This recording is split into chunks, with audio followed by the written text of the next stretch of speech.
Se creía posible, pero todo indica que un acuerdo de alto el fuego en Gaza deberá seguir esperando. Israel y el grupo islamista palestino Hamás se acusan mutuamente de poner trabas a la tregua. Vamos en breve por más detalles hasta Tel Aviv. Soy Jenny Pérez aquí en Berlín. Destacamos: Gaza sin alto el fuego. Entre los principales puntos de desacuerdo, la retirada de las tropas israelíes de Gaza y el posible intercambio de rehenes israelíes por presos palestinos. En Ecuador, los padres de los 4 niños desaparecidos esperan los resultados de las pruebas de ADN de restos encontrados en una zona abandonada en la provincia de Guayas. Ampliamos desde Quito. Y un avión de Azerbaijan Airlines se estrelló en Kazajistán, dejando al menos 38 muertos y decenas de heridos. El avión se dirigía a Bakú, a la ciudad rusa de Grozny. El Consejo de Seguridad y Defensa ucraniano acusó a Rusia de derribar el avión civil.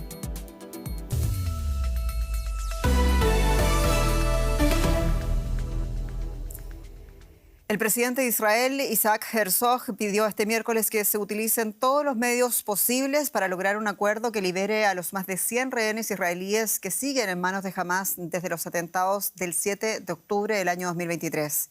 El llamado llega en mitad de las acusaciones cruzadas entre Israel y Hamás de poner trabas a un acuerdo de alto el fuego, ello a pesar de que ambas partes han informado de avances significativos en los últimos días. Hamás afirma que Israel introdujo nuevas condiciones relacionadas con la retirada de sus tropas de la Franja de Gaza. Además, en el centro del desacuerdo estaría también un nuevo intercambio entre rehenes israelíes por presos palestinos. Israel afirma que Hamás miente y da marcha atrás en puntos ya pactados. La tregua en Gaza tendrá que seguir esperando. La periodista Maya Siminovich nos amplía las novedades desde Tel Aviv. Maya, saludos. Y con todo indica que los últimos intentos de tregua han vuelto a fracasar. ¿Qué más nos puedes contar de los puntos de desacuerdo? Hola Jenny, efectivamente. La cosa parecía que sí que iba a funcionar esta vez. Había muchas más voces palestinas e israelíes que decían que la flexibilidad de ambos bandos estaba en otro lugar, lugar no visto antes, y de pronto todo se ha venido abajo. Israel acusa a Hamás de ser inflexible de nuevo y a estar en desacuerdo con cosas con las que ya estaba de acuerdo antes, y Hamás no especifica exactamente qué condiciones nuevas está imponiendo el gobierno israelí, pero el titular de Hamás es que Israel impone nuevas condiciones. Lo que sí sabemos es que hay una lista que Israel está exigiendo a Hamás desde hace meses de los rehenes vivos y muertos que tiene para empezar a planificar el intercambio entre los rehenes y los presos palestinos. Hamás no está entregando este listado, si bien se lo están solicitando todos los días. La idea es que sea tres fases de alto el fuego, y no alto el fuego total. Esta es otra de las cuestiones. Israel nunca ha dicho que va a pretender un alto el fuego total y jamás había accedido a esto en los últimos días y sin embargo se ha vuelto a desdecir ahora. Entonces Israel está pidiendo ese listado y intercambio de rehenes, unos 30 y tantos en una primera fase, y sería una fase humanitaria en la que intercambiarían mujeres y niños y heridos. Después de 7 días Hamás debería entregar un listado de personas enfermas y ahí es donde de nuevo se agota el canal de comunicación, porque Hamás considera que todas las personas enfermas o heridas, varones hasta menos de 50 años, son soldados y estos no está dispuesto a soltarlos. De manera que no se aclaran entre a quién van a soltar, a quién no. Hamás no hace un listado de rehenes vivos y muertos. Israel tampoco tiene muy claro quiénes son los prisioneros presos de seguridad con delitos de sangre que va a soltar por cada rehén israelí. Así que estos son los detalles por ahora que se han quedado por ahora en pausa. Dicen que van a continuar negociando en los próximos días. Maya Siminovich, muchas gracias por estas informaciones en Tel Aviv. Fuentes palestinas aseguran que al menos 8 palestinos murieron en una incursión militar de las fuerzas israelíes en la Cisjordania ocupada.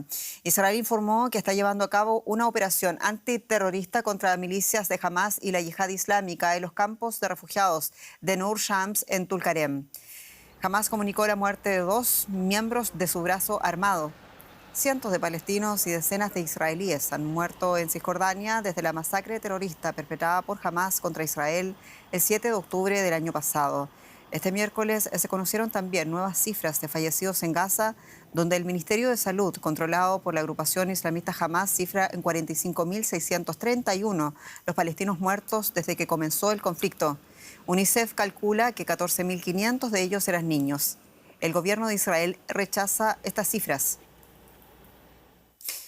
Las milicias hutíes de Yemen reivindicaron este miércoles 3 nuevos ataques con un misil hipersónico y 2 drones contra ciudades israelíes de Tel Aviv y Ashkelon. Es el quinto misil hipersónico que los hutíes lanzan contra Israel en una semana. El vocero militar del grupo yemení aliado de Irán aseguró que los ataques alcanzaron sus objetivos con éxito, mientras que el ejército israelí dijo haber interceptado los misiles aún fuera de su espacio aéreo. Los hutíes de Yemen realizan estos ataques en apoyo a Hamás y a la causa palestina. Israel advirtió que responderá con la misma fuerza, la misma manera en que lo hizo con Hezbollah en el Líbano y Hamás en Gaza. El gobierno de facto interino en Siria anunció un toque de queda nocturno en la ciudad de Homs tras registrarse choques entre efectivos del gobierno interino islamista y seguidores de la rama chiita alawita a la que pertenecía, recordemos, el derrocado líder Bashar al-Assad. Varias ciudades registraron protestas similares a raíz de la aparición de un video que mostraba un ataque a uno de sus santuarios. El Observatorio Sirio de los Derechos Humanos reportó al menos un muerto y 5 heridos en la ciudad de Homs, así como 14 muertos en la provincia de Tartus, tras protestas y enfrentamientos con efectivos del actual gobierno interino. Por otra parte, el líder de facto del país, Ahmed al-Shaara, anunciaba un acuerdo para la disolución e integración bajo el Ministerio de Defensa de los diferentes grupos armados rebeldes que derrocaron a Bashar al-Assad. El primer ministro interino, Mohamed al-Bashir, había informado la semana pasada una reestructuración del ejército en este sentido. Sin embargo, el grupo mayoritariamente kurdo, llamado Fuerzas de Defensa Sirias, se opone al desarme para, dicen, protegerse de las incursiones del ejército turco. En Ucrania, las autoridades reportan una intensa oleada de ataques masivos rusos. Una de las ciudades más afectadas fue Kharkiv, en el noreste del país. Aquí se registraron 6 heridos. El presidente Volodymyr Zelensky calificó de inhumanos estos ataques en Nochebuena. En Kiev, las familias tuvieron que refugiarse en el metro. La defensa antiaérea asegura haber interceptado 50 de los 70 misiles dirigidos contra infraestructura energética crítica ucraniana. Desde Ecuador llegan nuevas informaciones sobre el caso de los 4 menores de edad desaparecidos el pasado 8 de diciembre en Guayaquil tras ser detenidos por una patrulla militar. La policía halló varios cuerpos calcinados aún sin identificar ayer martes en una zona agreste de Taura, en la provincia de Guayas, mientras se desarrollaban las investigaciones sobre este caso que ha conmocionado el país. Familiares de los 4 menores desaparecidos acudieron este miércoles a la morgue para entregar datos con los que se pueda cotejar la información que se extraiga del estudio de los cuerpos. Uno de los familiares afirmó que están ofreciendo información sobre los rasgos físicos de los menores o alguna seña para compararlos. Ayer la Fiscalía formuló cargos contra 16 militares por el delito de desaparición forzada por su presunta participación en los hechos. En directo desde Quito nos acompaña el periodista Ramiro Carrillo con más noticias de este caso. Ramiro, en primer lugar, ¿qué más se ha conocido sobre el hallazgo de los cuerpos? ¿Qué indicios ayudan a realizar esa conexión entre los cuerpos encontrados y los niños desaparecidos?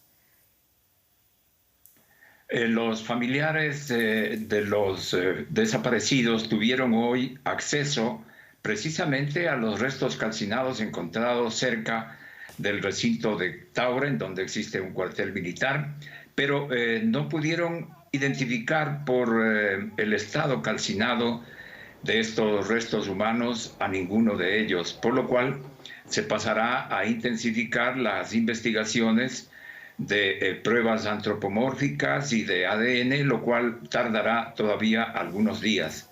Por otro lado, las protestas y manifestaciones y respaldos a los familiares de los desaparecidos llegaron ya a Quito cuando grupos de personas se reunieron frente a la Fiscalía del Estado para exigir precisamente este tipo de investigaciones que sean aceleradas y que lleguen a la verdad, Jenny.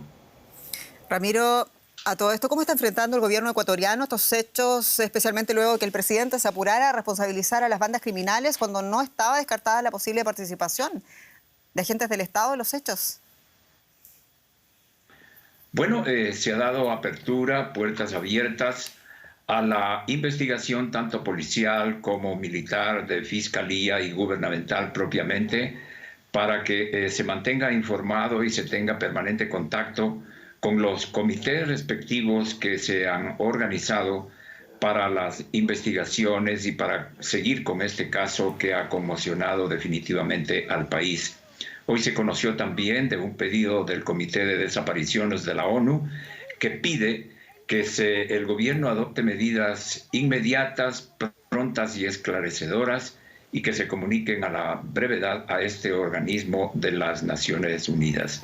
Estas son las novedades y este es el panorama de esta situación que está en pleno desarrollo acá en Ecuador.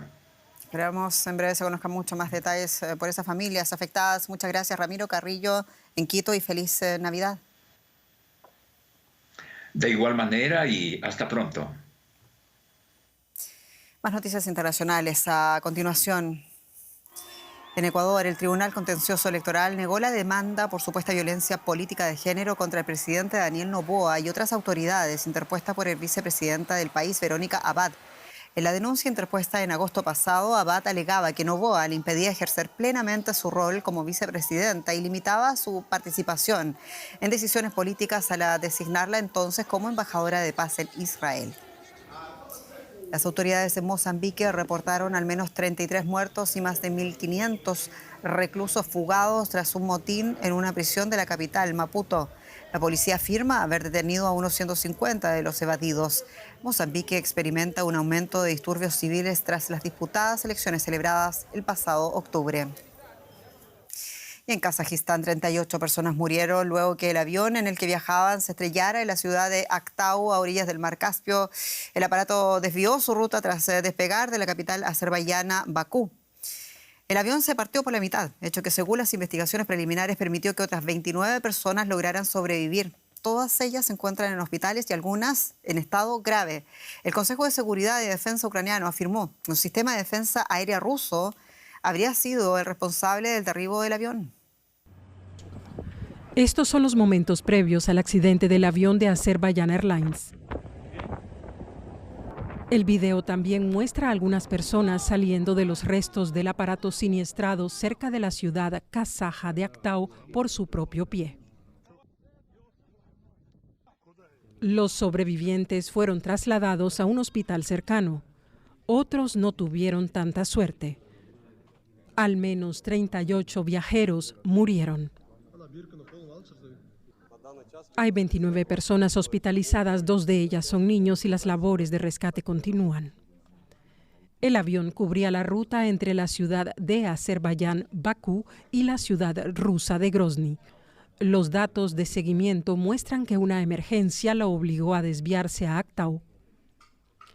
En Grozny, amigos y familiares de los pasajeros esperaban las últimas novedades. Al menos uno de ellos recibió buenas noticias. Recién recibí una foto y un video de que mi sobrino está vivo y camina solo. Todo está bien. No sé a dónde ir, si a Kazajistán o a dónde, ni a quién preguntar para saber cómo puedo reunirme con él. No lo sé y nadie me dice nada. Por supuesto que me siento feliz. ¿Cómo no estarlo? Se desconoce aún el origen del siniestro. Algunos informes apuntan a que una bandada de pájaros chocó con el avión. Equipos de rescatistas siguen acudiendo al lugar del accidente y Rusia envió un avión medicalizado para transportar a los sobrevivientes. Medios azeríes señalaron que una delegación oficial que incluye al ministro de Emergencias y al vicepresidente de la aerolínea se encuentran en Kazajistán dirigiendo las investigaciones. Y más noticias, el ex líder de Surinam, Desi Bouterse, prófugo de la justicia por el asesinato de 15 opositores en el año 1982, murió. A los 79 años, informó este miércoles el gobierno del país sudamericano.